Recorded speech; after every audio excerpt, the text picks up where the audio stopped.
I'm lost in your haze where the lights are low, drowning in the depths of your eyes. I'm ready to go. In the shadows we'll find our way. Through the night our love will stay. In your love I'm lost, I'm found. In your heart my home is bound. Forever I'll be yours, you'll be mine. Lost in your haze, our love will shine.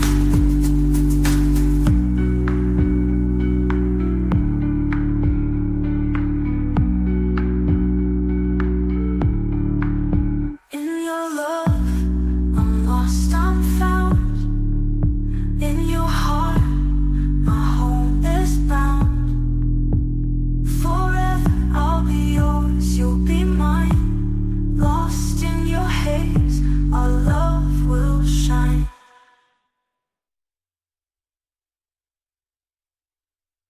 Welcome to the Huberman Lab podcast, where we discuss science and science-based tools for everyday life. I'm Andrew Huberman, and I'm a professor of neurobiology and ophthalmology at Stanford School of Medicine. Today is an Ask Me Anything episode, or AMA. This is part of our premium subscriber channel. Our premium subscriber channel was started in order to provide support for this standard Huberman Lab podcast, which comes out every Monday and is available at zero cost to everybody on all standard feeds, YouTube, Apple, Spotify, and elsewhere. We also started the premium channel as a way to generate support for exciting research being done at Stanford and elsewhere, research on human beings that leads to important discoveries that assist mental health, physical health, and performance. I'm also pleased to inform you that for every $1 the Huberman Lab Premium channel generates for research studies, the Tiny Foundation has agreed to match that amount. So now we are able to double the total amount of funding given to studies of mental health, physical health, and human performance. If you'd like to subscribe to the Huberman Lab Podcast Premium channel, please go to hubermanlab.com/premium. It is $10 a month to subscribe, or you can pay $100 all at once to get an entire 12-month subscription for a year. We also have a lifetime subscription model that is a one-time payment. And again, you can find that option at hubermanlab.com/premium. For those of you that are already subscribers to the premium channel, please go to hubermanlab.com/premium and download the premium subscription feed. And for those of you that are not Huberman Lab Podcast Premium subscribers, you can still hear the first 20 minutes of today's episode and determine whether or not becoming a premium subscriber is for you. So without further ado, let's get to answering your questions. The first question is about the pros and cons of daily caffeine consumption. The question reads, what is your opinion on the net benefit of daily caffeine consumption, and how can somebody determine if daily caffeine consumption is right for them? Well, first of all, I did an entire episode about caffeine. You can find that by going to hubermanlab.com. At that website, you can put in caffeine into the search function, and you'll find links to that episode in all the formats, YouTube, Apple, Spotify, etc. And it's time-stamped, of course. You can navigate to the particular topics most of interest to you. However, for sake of this discussion, I can summarize a few of the key points. The most important thing to understand is that for most adults, so that is people about age 18 to 20 and older, daily caffeine consumption is not going to be a problem, provided it does not induce anxiety, and certainly provided that it not induce anxiety or panic attacks, and provided that it does not disrupt your nighttime sleep. This is why I always recommend that if you are going to consume caffeine in any form, coffee, tea, soda, or otherwise, that you try not to ingest caffeine within the 8 and ideally within the 10 or even 12 hours prior to bedtime.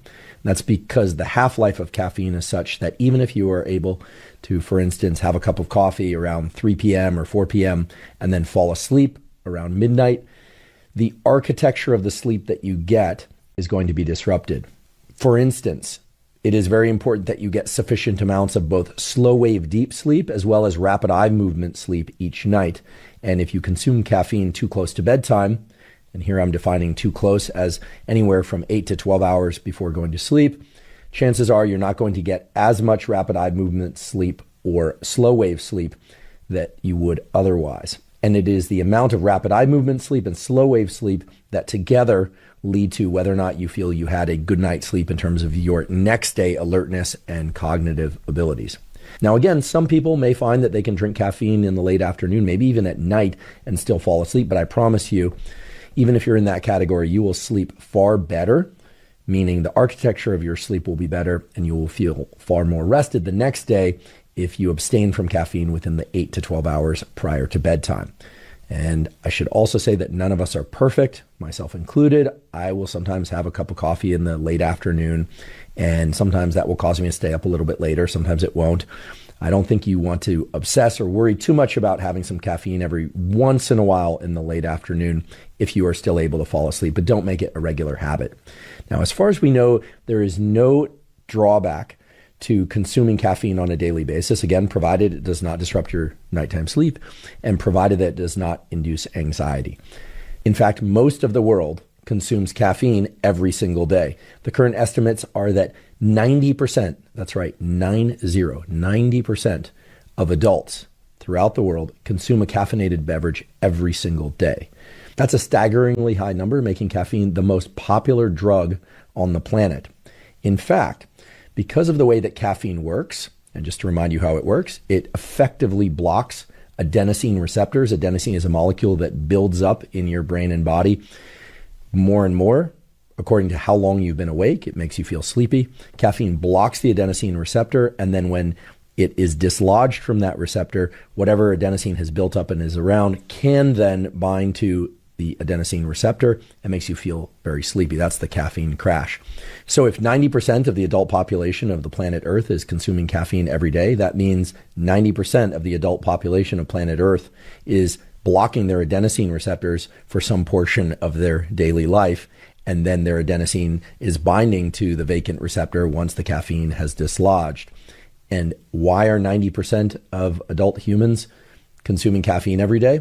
Well, to feel more energized, more focused, to have more both cognitive energy and physical energy. Now, of course, most people are not walking around thinking, oh, caffeine gives me more energy, more focus, etc. Most people are consuming caffeine every single day and are consuming caffeine every single day in order to feel, quote unquote, normal, to be at their baseline level of cognitive ability and physical energy and so on. In fact, if you look at the data on caffeine consumption, what you'll find is that caffeine actually is a cognitive enhancer. It can improve learning and memory. It can increase physical energy. It can increase mental and physical stamina. But a feature of those studies that's not often discussed, but that was, however, discussed in the full episode on caffeine, is that studies of caffeine typically are done by taking chronic caffeine users and then having them abstain from caffeine for some period of time, usually 4 days to 2 weeks, in which time they undergo caffeine withdrawal. They do not feel well. They get foggy headed. They have less energy. There's some malaise, sometimes even some mild depression. And then what they do is they have people take caffeine and take a cognitive exam or do some physical activity and compare their performance to what it was when they were in the withdrawal state. Another typical form of study on caffeine is to take people who are naive to caffeine or who never take caffeine and then have them ingest caffeine and then measure their cognitive and or physical performance. And in both cases, you see improvements. What I'm saying here is that daily caffeine consumption is not going to lead to improvements in cognitive ability or improvements in physical ability above one's baseline unless you either abstain from caffeine for some period of time, typically 4 days to 2 weeks prior, or you are not somebody who typically ingests caffeine. In other words, 90% of the world's population is drinking caffeine on a daily basis to be at their normal level of mental and physical functioning. So the question was, is there a net benefit to daily caffeine consumption? And here I can reliably say, provided you don't suffer from anxiety attacks or lack of sleep from the caffeine consumption, provided that you're mindful of not ingesting caffeine too late in the day, there doesn't seem to be any big drawback to drinking caffeine on a daily basis. However, there doesn't seem to be any great benefit, at least in terms of direct effects on cognitive or physical ability. Okay, so I realize this is a little bit of a convoluted answer, but we have to be honest with one another here. Caffeine is a performance-enhancing drug, but only when compared to the non-caffeinated state, and 90% of the adult population of the world is caffeinated. So adding more caffeine above what you would normally consume is certainly not going to allow you to think better and perform better physically. Here's a useful way to think about caffeine. Most people can pretty well tolerate doses of caffeine anywhere from 100 milligrams to 300 milligrams. Depends on body weight and depends on your tolerance. Tolerance, of course, based on how familiar you are with the effects of caffeine and how regularly you consume it.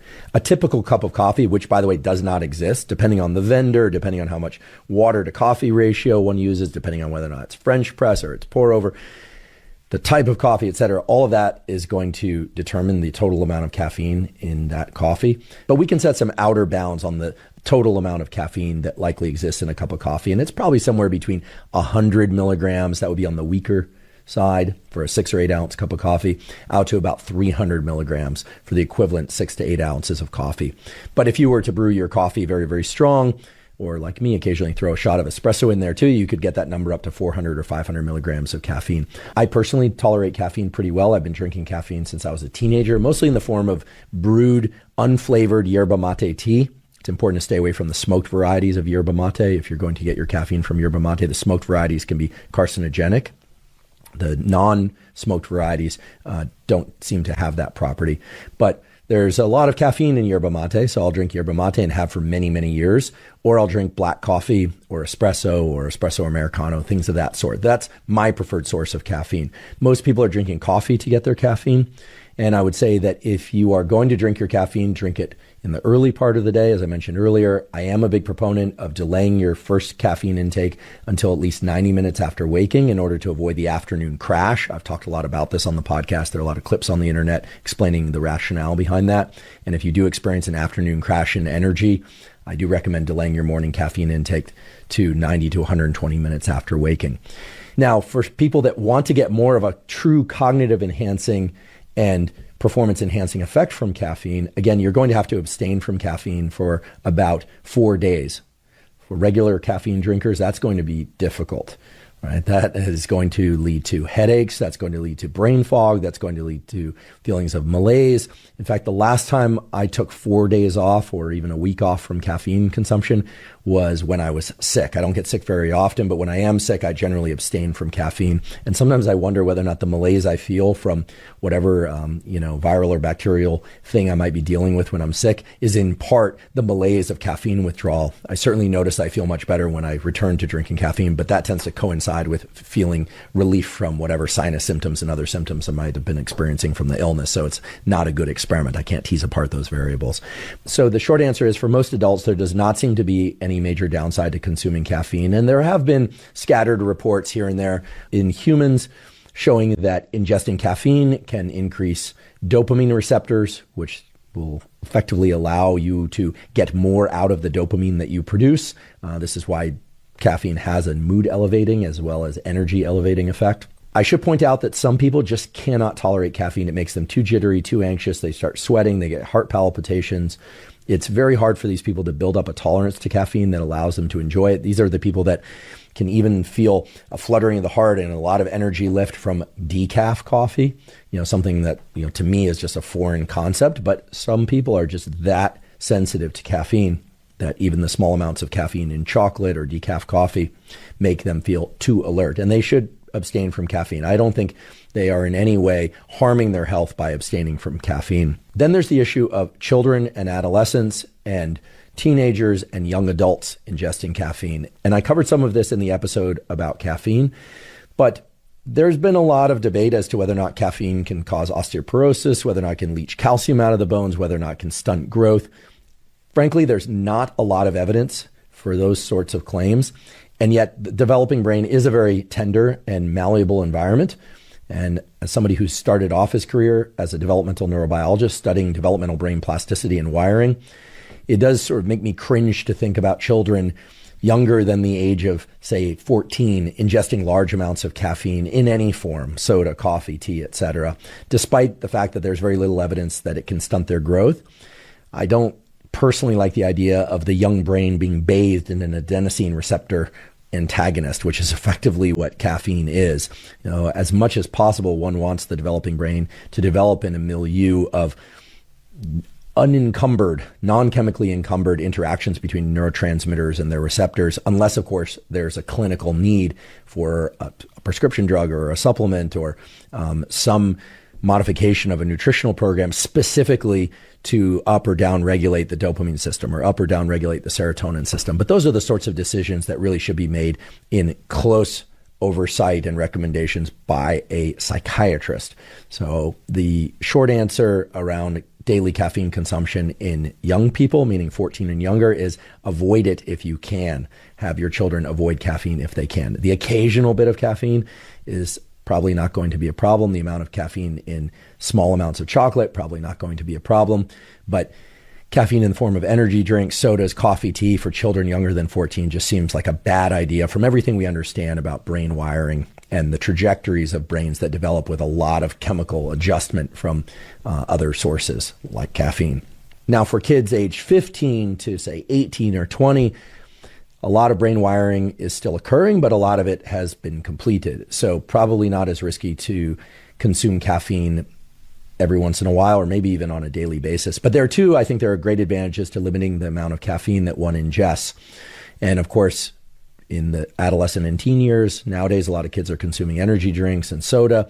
And some of those energy drinks and sodas contain a lot of caffeine, anywhere from 200 to 800 milligrams of caffeine. And nowadays, more sodas and energy drinks contain other things like amino acid precursors to neuromodulators like dopamine. So for instance, a lot of energy drinks now contain L-tyrosine, which is a precursor to dopamine. A lot of them will contain theanine.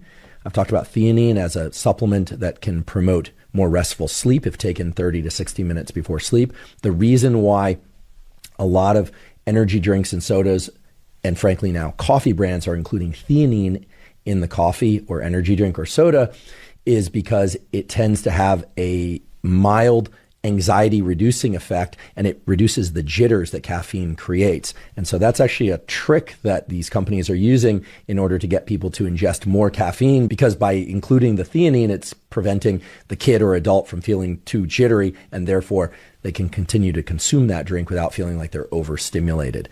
So if I were to take the parental neuroscientist adult voice here, I would say avoid caffeine intake as much as you can until you're about 18 years old. But I'm realistic. I realize that adolescents and teens age, say, 14 or 15 out to 18 and older are going to be consuming caffeine in the form of energy drinks and sodas.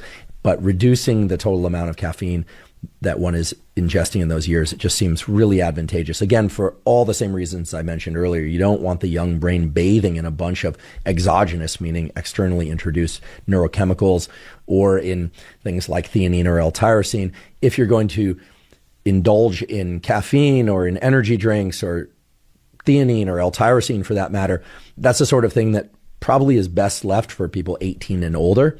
And even there, if one finds that caffeine is for them, as do I think always best to try and get your caffeine from a clean source meaning something that contains just coffee or just tea. Again, this isn't a knock on energy drinks specifically, but you really have to make sure that whatever energy drink you're going to consume, you know what's in it, you recognize what the different ingredients do, and you recognize the potential of ingesting those ingredients chronically over and over again. And I've talked a little bit about this on previous podcasts, and I'll get into this again. Maybe we'll do an entire episode about energy drinks because they are so commonly consumed nowadays. Now, getting back to the original question about daily caffeine consumption, this person goes on to say that for them, okay, this is their personal experience, after a few weeks of consumption of daily caffeine, the negatives start to outweigh the positive ones. They're getting poor quality sleep, lack of appetite, anxiety, etc. And when they don't consume caffeine, they find it a lot easier to be mindful, and their meditation practice is much better, but they're lethargic and less motivated. Okay, so what they're describing are all the classic symptoms of caffeine overuse. Probably not abuse in this case, although caffeine can be truly abused. People taking caffeine pills, etc., in large quantities. We're not talking about that. But this person is describing the classic pattern of overuse of caffeine and the classic pattern of withdrawal from caffeine when they stop taking it. So what should somebody like this do? And I think that's an important question to answer, because I think a lot of people fall into this category. They drink caffeine every day. They're no longer getting the performance enhancing effect of caffeine, so they're taking it just to be normal or feel like they can focus normally and have normal amounts of energy. But then if they try and come off, they feel worse. Okay, there are a couple ways to do this. You can taper your caffeine intake off over the course of 4 to 7 days. But most people don't have the discipline or don't want to spend the time doing that. But if you want to, the way you would do that is you would cut it by about 10 or 15% per day. You could do that by volume, or you could do that by concentration of coffee, that sort of thing. A simpler way to go about all this that still will allow you to get some of the performance enhancing effects of caffeine and yet experience far less withdrawal would be two things. First of all, just have your amount of caffeine intake for 2 or 3 days. So again, that could be by volume or it could be by concentration. Probably easiest to do by volume. And so instead of drinking an 8-ounce coffee in the morning, maybe you do 4 ounces of regular coffee, 4 ounces of decaf, or you just have the 4 ounces of coffee. You do that for 3 or 4 days, and then you take perhaps 1 full day off from caffeine, maybe another full day off. You're going to feel a lot less bad on those 2 days, having cut your caffeine intake in half in the previous 4 days than you would if you just went cold turkey. And then you go back to ingesting caffeine, but you go back to ingesting caffeine at that 50% dose, or what used to represent that 50% dose of caffeine for you. And you just continue that way on a daily basis. And then every once in a while, when you want the performance enhancing effects of caffeine, you go back to what was your original dose, which is now double what you're taking on a daily basis. So what we're really talking about here is not going cold turkey. We're not talking about quitting caffeine indefinitely. What we're talking about is cutting the amount of caffeine that you drink in half for about 4 days, okay, plus or minus a day, and then taking 2 days off from caffeine completely, and then going back on that half dose of caffeine indefinitely. That's your new baseline of caffeine intake. And then every once in a while, if you need a bit more of a lift, you ingest twice as much caffeine or a coffee that's twice as concentrated. We should acknowledge that most people aren't going to be really precise about the amount of ounces and the amount of caffeine. Nonetheless, it's pretty straightforward to know that you're reducing your caffeine intake. It certainly is clear to know if you're ingesting no caffeine for a couple of days. And it's pretty clear when you're doubling the amount of caffeine, but you don't have to worry so much that you're exactly doubling the amount of caffeine. You could drink 1.5 times as much as you happen to drink on the day before, or you could drink 3 times as much. You would definitely feel it if you drink 3 times as much. One very important thing to recognize is that on any day where you really spike your caffeine intake above baseline, no matter where that baseline is when you start, could be 0, could be 400 milligrams, could be 200 milligrams. When you double that intake, you will get a big boost of energy, and the next day you're going to feel the crash from that. You're going to feel more lethargic. You're going to feel not so good. This has to do with dopamine receptor modulation. This has to do with adenosine receptor modulation.